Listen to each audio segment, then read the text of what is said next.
Hello guys, good morning. I hope you're all doing well. ഇന്നൊരു small video ആണ് എൻ്റെ one of the most favourites ആയിട്ടുള്ള ഒരു എന്താ പറയുക സ്നാക്ക് ഐറ്റം എന്ന് പറയാം. അമ്മ ഇതൊന്ന് കാണിച്ചെടുക്ക്. ഇതുണ്ടോ, ഇതാണ് പഴംപൊരി എന്ന് പറഞ്ഞ സാധനം. പഴംപൊരി എന്ന് പറഞ്ഞാൽ ഏറ്റവും ഫേവറേറ്റ് ആയിട്ടുള്ള ഏറ്റവും സിമ്പിളസ്റ്റ് ആയിട്ട് ഉണ്ടാക്കാൻ പറ്റുന്ന ഒരു ഡിഷാണ്. ഈ നമ്മൾ കാണുന്ന മാവ് ഇവിടെ കലക്കി വെച്ചിട്ടുള്ളതെന്ന് പറഞ്ഞു കഴിഞ്ഞാൽ മൈദയാണ്. ഇതിലിഷ്ടമുള്ള ആൾക്കാർ എള്ളിടും, എന്താ പറയുക, നമ്മൾ ഇലൈച്ചി പൗഡർ ആക്കിയിട്ടിടും. ഇലൈച്ചി പൗഡർ വാങ്ങാനും കിട്ടും നന്നായിട്ട്. പഞ്ചസാര ആഡ് ചെയ്യും. പഞ്ചസാര നമ്മൾ ഇഷ്ടമനുസരിച്ച്, മധുരം കൂടുതലുള്ള ആൾക്കാരൊക്കെ ആണെങ്കിൽ കുറച്ച് കൂടുതലിടാം. കുറവ് ഇഷ്ടമുള്ള ആൾക്കാരാണെങ്കിൽ അതുപോലെ ഇളം മധുരമാണെങ്കിൽ. പക്ഷേ മധുരം ഇല്ലാണ്ടാകുമ്പോൾ ടേസ്റ്റ് ഉണ്ടാവില്ല. അതുപോലെ ഈ മുറിച്ച് വെച്ചിട്ടുള്ളത് എന്ന് പറഞ്ഞാൽ നേന്ത്രപ്പഴമാണ്. നേന്ത്രപ്പഴം എന്ന് പറഞ്ഞാൽ എല്ലാവർക്കും അറിയാമല്ലോ, നമ്മൾ മലയാളീസ് എല്ലാവർക്കും അറിയാം. അപ്പം നേന്ത്രപ്പഴം ആണ് ഉപയോഗിക്കേണ്ടത്. മറ്റേ നമ്മൾ സാധാരണ റോബസ്റ്റ അല്ലെങ്കിൽ സാധാരണ നമ്മൾ വീട്ടിൽ കഴിക്കുന്ന പഴം കൊണ്ട് ഞാൻ ഉണ്ടാക്കി നോക്കിയിട്ടുണ്ട് ഒരു പ്രാവശ്യം, ജസ്റ്റ് ട്രൈ ചെയ്യാൻ വേണ്ടി മാത്രം. പക്ഷെ അത് കുറച്ച് കുഴഞ്ഞു പോയി. ടേസ്റ്റും കുറച്ച് ഇത്രയും പവർഫുൾ അല്ലായിരുന്നു. അപ്പോൾ എനിക്ക് തോന്നി, അമ്മ പറയും നേന്ത്രപ്പഴമാണ് അങ്ങനെ അവരുടെ കാലത്തിലൊക്കെ ഉണ്ടാക്കിയിട്ടുണ്ടെന്ന് പറഞ്ഞ് ഞാൻ ഒരു പ്രാവശ്യം ട്രൈ ചെയ്ത് നോക്കിയതാണ്. നമ്മളെ പഴത്തിൽ അത്ര ഒരു ശരിയായില്ല. അപ്പോൾ നേന്ത്രപ്പഴം തന്നെ യൂസ് ചെയ്യുന്നതായിരിക്കും ഗുഡ്. അപ്പോൾ ഇത് ഇടയ്ക്കിടയ്ക്ക് ഞാനിങ്ങനെ ഉണ്ടാക്കി നോക്കും. അപ്പോൾ ആൾക്കാരൊക്കെ, എൻ്റെ വീട്ടുകാരൊക്കെ പറയുന്നത് എന്നോട്, ആരോ നിനക്ക് കൈവശം തന്നിട്ടുണ്ട് ഈ നേന്ത്രപ്പഴം, എന്താണ് നീ പഴംപൊരി ഇങ്ങനെ ഉണ്ടാക്കുന്നത്? സത്യം പറഞ്ഞാൽ എനിക്കും അറിയില്ല. പക്ഷെ എനിക്കത് ഭയങ്കര ടെൻഷൻ. ഇപ്പം പറയുമ്പോഴത്തേക്കും എനിക്ക് വായിൽ വെള്ളം വരുന്നുണ്ട്. അപ്പം ഇതിങ്ങനെ മുറിച്ചിടുക. ഇതെന്ന് പറഞ്ഞു കഴിഞ്ഞാൽ ഞങ്ങൾ ഫോളോ ചെയ്യുന്ന ഒരു യൂട്യൂബ് ചാനൽ ഉണ്ട് കേട്ടോ. അപ്പോൾ അവർ പറഞ്ഞതാണ് തട്ടിക്കൂട്ട് പഴംപൊരി എന്ന് പറഞ്ഞിട്ട് പഴം ഇങ്ങനെ മുറിക്കാം. സാധാരണ നമ്മൾ പഴംപൊരി ഇങ്ങനെ നീളത്തിൽ മുറിക്കാം. അപ്പം അത് നാട്ടിൽ നമ്മൾ ചായക്കടയിലും അവിടെയൊക്കെ കാണുന്ന പോലെ അങ്ങനെ മുറിക്കാം. പക്ഷേ ഇതെന്ന് പറഞ്ഞു കഴിഞ്ഞാൽ ഇങ്ങനെ മുറിക്കാനും ഈസിയാണ്. പിന്നെ കുറച്ച് എനിക്കൊന്ന് ക്വാണ്ടിറ്റി കൂടി കിട്ടുമെന്ന് തോന്നുന്നു. കാരണം ഓരോരോ സ്ലൈസായിട്ട് ഓരോരുത്തർക്ക് കൊടുക്കുമ്പോൾ 2 സ്ലൈസ് കഴിക്കുമ്പോഴേക്കും കഴിഞ്ഞു. അത്രേ ഉള്ളൂ. നമ്മൾ എത്ര പഴം മുറിക്കും? ഒരു നേന്ത്രപ്പഴത്തിന് മാക്സിമം 4 സ്ലിറ്റ് 5 സ്ലിറ്റ് തടിയാനാണെങ്കിൽ അങ്ങനെ ഉണ്ടാവുള്ളൂ. ഇതിപ്പം ഇങ്ങനെ ആവുകൊണ്ട് ഇതിപ്പോൾ കണ്ടോ, ഒരു പഴം തന്നെ ഹാഫ് ആയിട്ടുള്ളൂ. അപ്പോൾ തന്നെ നമുക്ക് ഇത്രയും കിട്ടിക്കഴിഞ്ഞു തന്നെ. അപ്പം കൂടുതൽ മെമ്പേഴ്സുള്ള അല്ലെങ്കിൽ കൂടുതൽ കഴിക്കാൻ ആഗ്രഹമുള്ള ആൾക്കാരാകുമ്പോൾ എനിക്ക് തോന്നുന്നത് അങ്ങനെ മുറിച്ചിടാൻ എനിക്കത് ഈസി ആയിട്ട് തോന്നുന്നത്. However you like. ഇത് കണ്ടോ, നമ്മളിങ്ങനെ കോരി വാങ്ങി വെക്കുമ്പോൾ എണ്ണ കൂടുതലാണ്, കാരണം ഇത് എണ്ണ കുടിക്കും. അപ്പം ടിഷ്യൂ പേപ്പർ ഇതിനകത്ത് അതിൻ്റെ താഴെയോ ഈ പേപ്പറിൻ്റെ അടിയിലോ എവിടെയെങ്കിലും വെച്ചിട്ട് ഇതൊന്ന് സോക്ക് ചെയ്തെടുക്കുന്ന ആൾക്കാരാണെങ്കിൽ കുറച്ചും കൂടെ നമുക്ക് എണ്ണ വയറ്റിനകത്തേക്ക് പോകുന്നത് കുറച്ച് കിട്ടും. പിന്നെ ഇതിലേക്ക് ഇടുന്നത് ഞാൻ ജസ്റ്റ് ഒന്ന് സിമ്പിളായിട്ട് കാണിച്ചു തരാം.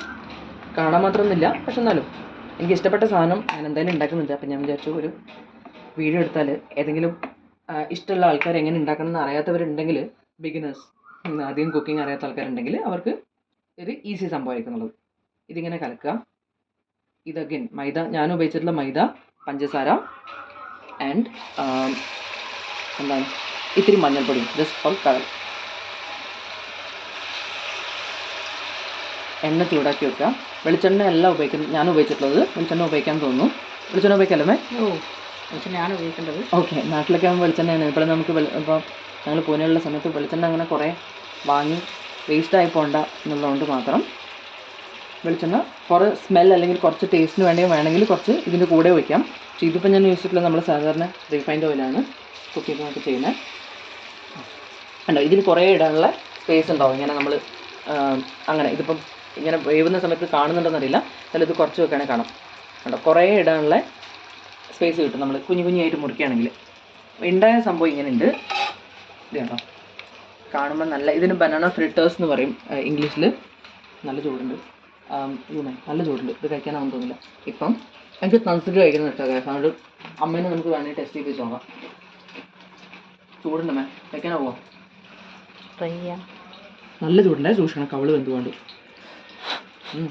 നല്ല ടേസ്റ്റ് ഉണ്ട്. അതിൻ്റെ കറുമുറ് നിന്ന് നോക്കുമ്പോൾ നല്ല രുചിയുണ്ട്. നോക്കാം. എനിക്കാണെങ്കിൽ കൊതി എത്ര പ്രാവശ്യം എന്തായാലും പെൻഡിങ് കൊതിയോ എന്താ സംഭവം എന്നറിയില്ല. എന്തായാലും അതിനുണ്ട് സൂപ്പറാ, അടിപൊളി. ഓക്കെ, അപ്പോൾ ശരി ഗൈസ്, ഇത് നമ്മളെ സക്സസ്ഫുൾ ആയിരുന്നു. വൺസ് അഗൈൻ ഇത് ഞാൻ എപ്പോഴും ഉണ്ടാക്കുമ്പോൾ ഞാൻ ഇതിൻ്റെ എക്സ്പെർട്ടായി മാറിക്കൊണ്ടിരിക്കണം ഓരോ ടൈം. അതുകൊണ്ട് എനിക്കിത് പ്രത്യേകത ഒന്നുമില്ല. എന്തായാലും എനിക്ക് കൊതിയാണ് ഇപ്പോഴും. ഇത് നമ്മൾ രാവിലെ സമയത്ത് ഉണ്ടാക്കുന്നത് കേട്ടോ. അഗൈൻ ഫണി തിങ്, കാരണം രാവിലെ ബ്രേക്ക്ഫാസ്റ്റിനാണ് ഞാനിത് ഉണ്ടാക്കുന്നത്. അപ്പോൾ എനിക്ക് അത്രയും കൊതി കൂടിയ എന്താ സംഭവം എന്ന് സത്യം പറഞ്ഞാൽ അറിയില്ലെങ്കിലും അമ്മേനോട് പറഞ്ഞു ഞാൻ ബ്രേക്ക്ഫാസ്റ്റ് ഉണ്ടാക്കാൻ പോകാമെന്ന് പറഞ്ഞപ്പോൾ ഞാൻ ഈ സാധനം എന്തായാലും ഉണ്ടാക്കാം, എനിക്ക് കൊതി സഹിക്കാൻ വേണ്ടിയിട്ട് വെയിറ്റ് ചെയ്യാൻ പറ്റുന്നില്ല വൈകുന്നേരം വരെ. അപ്പോൾ നമ്മളോട് പറഞ്ഞു ഞാനിങ്ങനെ പഴംപൊരി ഉണ്ടാക്കാൻ പ്ലാൻ ഇടുന്നുണ്ട്, ഇപ്പം തന്നെ ഉണ്ടാക്കട്ടെ. അപ്പോൾ അമ്മ പറഞ്ഞു ഓക്കെ. അപ്പോൾ എനിക്ക് ഉണ്ടാക്കി ശീലമായതുകൊണ്ട് ഞാൻ ഫാസ്റ്റായിട്ട് ഉണ്ടാക്കുന്നുണ്ട്. ഇപ്പം പിന്നെ ഒരു പണിയുള്ള സംഭവമല്ല ആർക്കും. എനിക്ക് തോന്നുന്നു ഒന്നും ബോധമില്ലാത്ത ആൾക്കാർക്ക് തന്നെ എണ്ണ തട്ടി ചൂടായിട്ട് പൊള്ളി പോയത് നല്ലത്. ബാക്കിയുള്ളവർക്കൊക്കെ ഈസി ആയിട്ട് ഉണ്ടാക്കാം, അതൊരു പണിയേ അല്ല. ഭയങ്കര സിമ്പിൾ. എത്ര വേവ് അറിയണം, എത്ര വെന്ത് വരുമ്പോൾ നമ്മൾ എടുക്കണം എന്നുള്ള കരിഞ്ഞു പോകാണ്ട്. ഇനി ഇത് മുറിച്ച് വെക്കുക, മാവ് ഉണ്ടാക്കുക. പിന്നെ ഇതിൽ പഞ്ചസാര ഇടുന്നുണ്ട്. മാവ് കുറച്ച് കലക്കി വെച്ച് കഴിഞ്ഞാൽ ആ പഞ്ചസാര തരി വലുതാണെങ്കിൽ അത് അലിയാൻ കുറച്ചും കൂടി ഈസി ആയിരിക്കും. That's it. ബാക്കിയൊക്കെ ഓക്കെ. അപ്പം ഞാൻ പോയിട്ടുണ്ട്. പഴംപൊരി എൻജോയ് ചെയ്യട്ടെ. ടാറ്റാ.